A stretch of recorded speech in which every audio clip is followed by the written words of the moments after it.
Türkiyənin məşhur şirniyyatı, süfrələrin bəzəyi olan lokum artıq uzun illərdir ki, Azərbaycanın da sevilən təamlarından birinə çevrilib.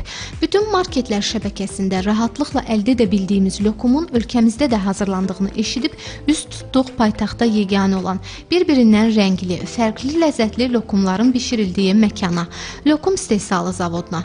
Burada bütün gigiyenik qaydalara riayət olunaraq hər gün bu cür qızğın iş prosesi gedir.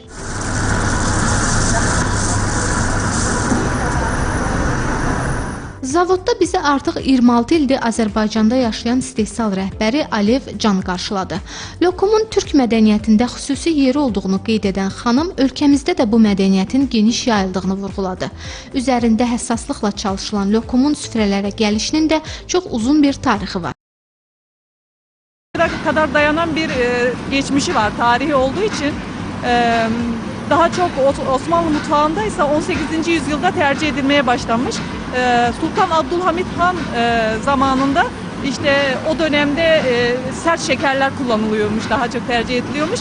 İşte Sultan Abdülhamit Han da demiş ki ben böyle daha yumuşak, daha boğazı rahatlatan, mideye rahat gelen bir tatlı istiyorum, bir yarışma düzenlemiş.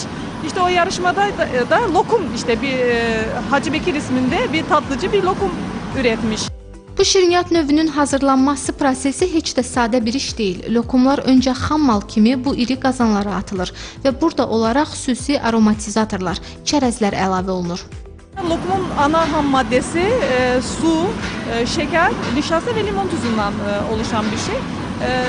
Biz bu ham maddeleri birbirine karıştırdıktan sonra kazanda birleştiriyoruz ve onu 2 saat boyunca böyle kürek yardımıyla kıvam alana kadar pişiriyoruz. Derecesi geldikten sonra o kıvamı bulduktan sonra hazır oluyor ve gerekli mesela aromalar atıyoruz. Limondur, portakaldır, artık çeşidine göre bazı aromalar atıyoruz. Ve yine çeşidine göre püste, badem, fındık, ceviz gibi çerezlerle onları zenginleştiriyoruz. Zavodda lokumun müxtəlif çeşidləri hazırlanır. Nar, gül, sarma lokumlar və s.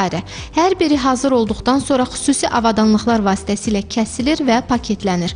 Bununla yanaşı müəssisədə digər bir sevilən və məşhur şirniyyat növü olan pişmaniyə də hazırlanır. Onun ərsəyə gəlmə prosesi də olduqca ağır və çətindir.